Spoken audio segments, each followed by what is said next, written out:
Antes de comenzar, te recuerdo que cada libro tiene su propia lista de reproducción con capítulos perfectamente ordenados.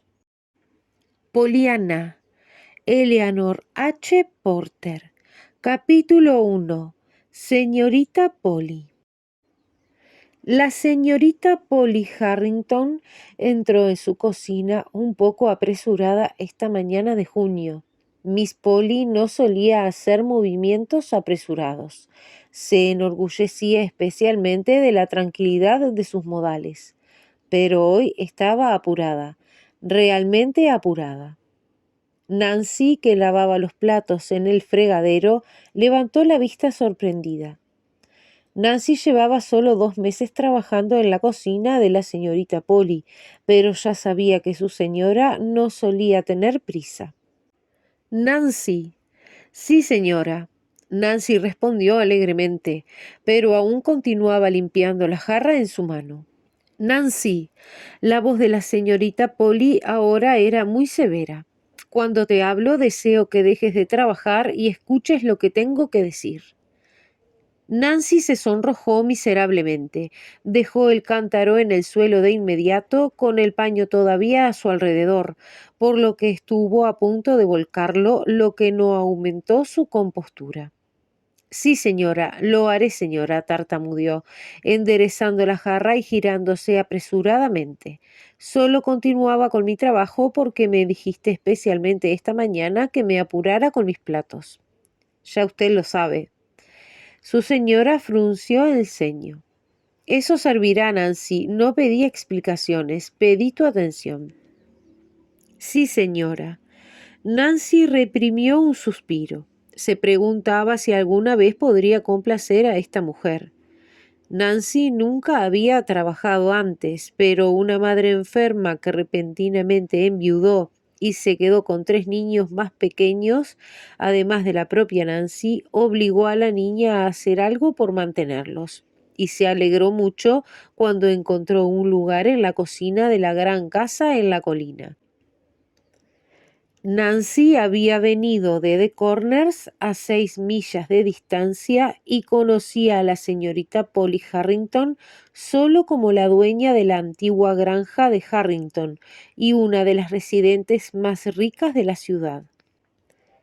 Eso fue 2 meses antes. Ahora conocía a la señorita Polly como una mujer severa y de rostro severo que fruncía el ceño si un cuchillo golpeaba el suelo o si golpeaban una puerta, pero que nunca pensaba en sonreír incluso cuando los cuchillos y las puertas estaban quietos.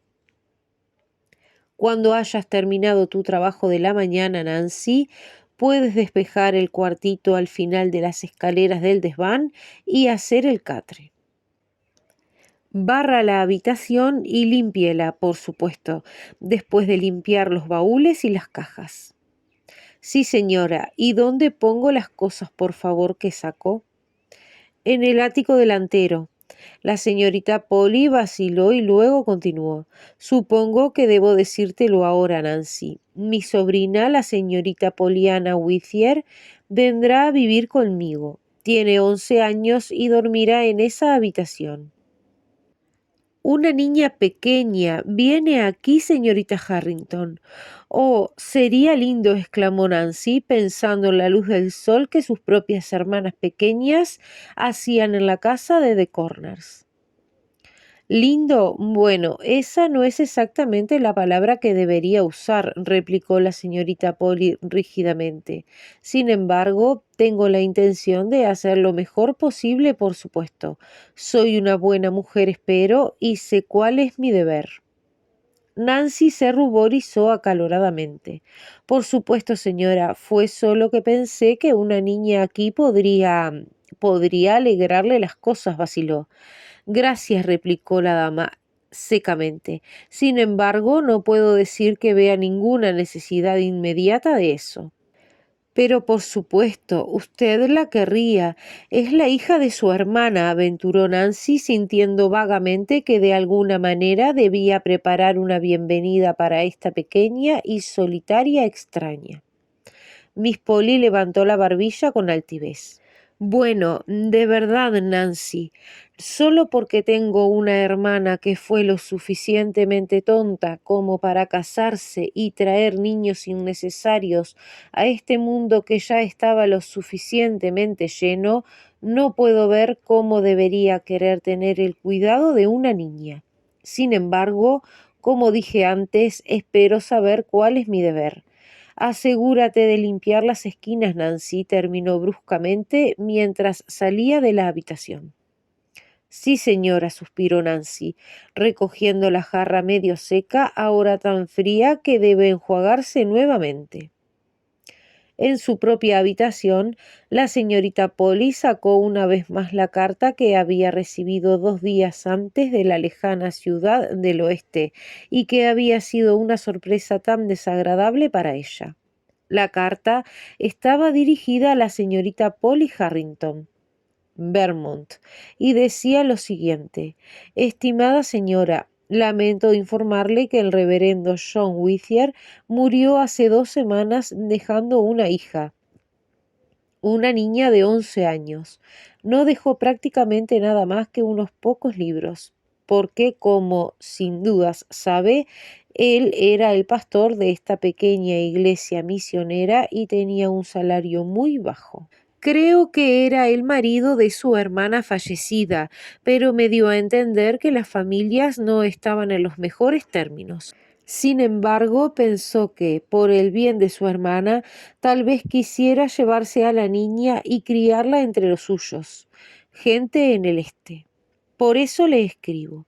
La niña estará lista para partir cuando reciba esta carta, y si puede llevársela le agradeceríamos mucho que nos escribiera para que venga de inmediato, ya que hay un hombre y su esposa.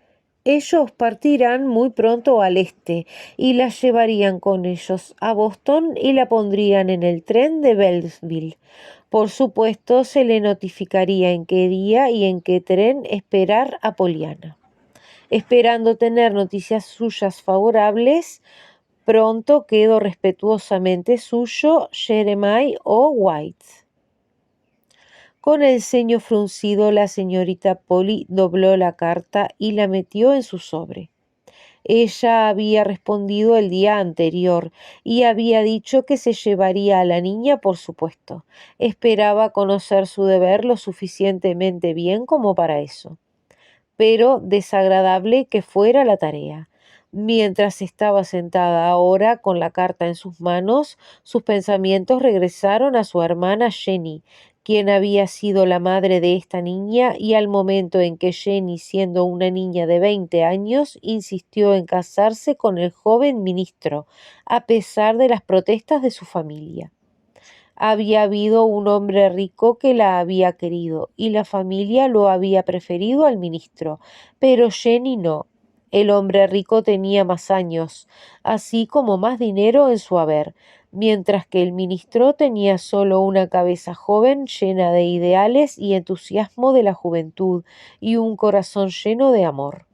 Jenny los había preferido con toda naturalidad, tal vez, así que se había casado con el pastor y se había ido al sur con él como esposa de un misionero local. El descanso había llegado entonces.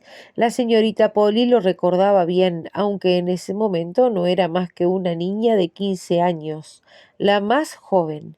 La familia había tenido poco más que ver con la esposa del misionero.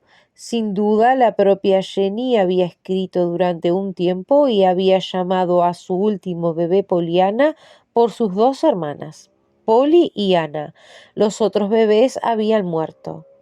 Esta había sido la última vez que Jenny había escrito, y en pocos años había llegado la noticia de su muerte, contada en una breve pero desconsolada nota del propio ministro, fechada en un pueblito del oeste. Mientras tanto, el tiempo no se había detenido para los ocupantes de la gran casa de la colina. La señorita Polly, mirando el extenso valle abajo, pensó en los cambios que esos 25 años le habían traído. Ahora tenía 40 años y estaba completamente sola en el mundo. Padre, madre, hermanas, todos estaban muertos. Durante años ahora había sido la única dueña de la casa y de los miles que le dejó su padre. Había gente que se había compadecido abiertamente de su vida solitaria y que la habían instado a tener algún amigo o compañero para vivir con ella. Pero ella no había acogido ni su simpatía ni su consejo. No estaba sola, dijo, le gustaba estar sola. Ella prefería la tranquilidad. Pero ahora la señorita Polly se levantó con el ceño fruncido y los labios cerrados. Estaba contenta, por supuesto, de ser una buena mujer y de que no solo conocía su deber, sino que tenía suficiente fuerza de carácter para cumplirlo. Pero Poliana, qué nombre tan ridículo.